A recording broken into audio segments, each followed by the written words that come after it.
प्रस्ति शब्द है बैखानस सोई सोचहि जोगु। रामचरितमानस दुआ नंबर 172 के नीचे फर्स्ट नंबर की चौपाई है। बैखानस यानी वानप्रस्थी, ऐसा व्यक्ति जिसके बच्चे भी काम धाम से लग गए हैं और वो 60 साल को पार कर गया। ये समय उसका भजन का है, भगवान का स्मरण का है। इसमें लिखा है तप व्याय, व्याय कहते छोड़ना, तपस्या छोड़ करके जे भावे भोगू। अभी संसार के भोग उसको अच्छे लगते हैं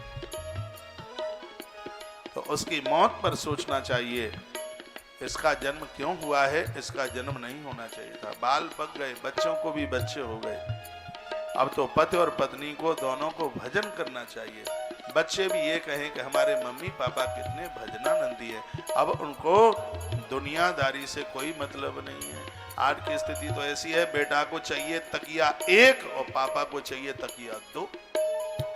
हाँ, ये स्थिति बन रही है। हाँ? बेटा चौड़े में सो लेगा लेकिन पापा अंदर के खटोलाई पे सोएगा। ये तो हम देख रहे हैं, इसलिए ए पापाओ सुधर जाओ से करे। हाँ, नहीं तो दिक्कत हो जाएगी। बच्चों को भी बच्चे सयाने हो गए हैं, नाती पोते हो गए हैं और तुम अभी संसार की जलेबी की चाशनी चाटने में लगे। कितना चाटोगे, बूढ़े हो गए, कमर तो तीर कमान की तरह हो गई है, मुंह लंगूरा जैसा हो गया है। अभी संसार की चाशनी चाटते चाटते अभी तुम छेके नहीं हो। इसलिए गड़बड़ मत करो, भजन करो। भगवान गुरुदेव वशिष्ठ कहते हैं कि ऐसा वानप्रस्थी जो संसार के सभी कार्यों से निवृत्त हो चुका है, अभी भी संसार के भोगों में फंसा हुआ है, तो उस वृद्ध की मौत पर, चाहे वो स्त्री हो चाहे पुरुष, उसकी मौत पर सोचना चाहिए। इनका जन्म धरती पर क्यों हुआ, इनका जन्म धरती पर नहीं होना चाहिए। मैं बहुत आनंद पूर्वक कहूंगा, जिन पुरुषों की गृहिणी नहीं रही या जिन देवियों का पति नहीं रहा इस संसार में, सब कुछ भगवान को मान लो और परमात्मा का भजन करो। जिसको जीवन में पति नहीं है वो माता कौशल्या की कथा पढ़े, माता कुंती की कथा पढ़े। अरे यह प्रारब्ध है और ये प्रारब्ध में जो लिखा है, ईश्वर ने जो किया है उसको सहज रूप से स्वीकार कीजिएगा। माता कौशल्या का भजन, माता कुंती का भजन, जिनकी मृत्यु बड़ी अद्भुत हुई है और ऐसी अद्भुत मृत्यु हुई कि स्वयं भगवान ने उनके मुख में आके जल डाला। मैं कुंती का चरित्र आगे आपको सुनाने वाला हूं।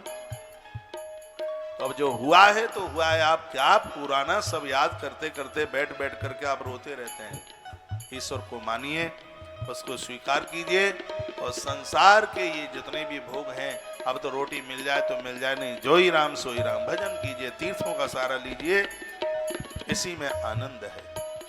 वर्णन है वही खानस, चाहे वो स्त्री पुरुष कोई भी हो, वही खानस सोई सोचहि जोगु। वही खानस वानप्रस्थी जीवन में भी तपस्या छोड़ के जो भावे भोगू, जो अभी भी भोग भोगना चाहते हैं, उनका जीवन निरर्थक है, बेकार है, किसी काम का नहीं है। गुरुदेव वशिष्ठ कहते हैं कि उनकी मृत्यु पर सोचना चाहिए कि इनका जन्म क्यों हुआ। बुढ़ापे में, वृद्धावस्था में पति और पत्नी की फोटो खींची जाए, आप कभी भी आजमा लेना। यदि ये सही ना हो तो मेरी कनपटी में 4 थप्पड़ लगाना कि क्या बोला तुमने। वृद्धावस्था में पति और पत्नी की खींची गई फोटो पति और पत्नी जैसी लगती ही नहीं। कभी भी आजमा के देख लेना। जब भांबर पड़ी थी, जयमाला हुई थी, उस समय लग रहा था कि फोटो तस्वीर पति और पत्नी जैसी है, लेकिन वृद्धावस्था में नहीं लगती। वृद्धावस्था में पति और पत्नी की खींची गई फोटो बहन और भाई जैसी लगती है। कभी भी आजमा के देख लेना। मैं ये नहीं कह रहा हूं कि बहन भाई बन जाए, हाँ ये जरूर कह रहा हूं, इस वृद्धावस्था में इतनी शुचिता पवित्रता के साथ में भजन कीजिए और वही भजन भगवान स्वीकार करेंगे। कामियों का भजन भगवान कभी स्वीकार नहीं करते।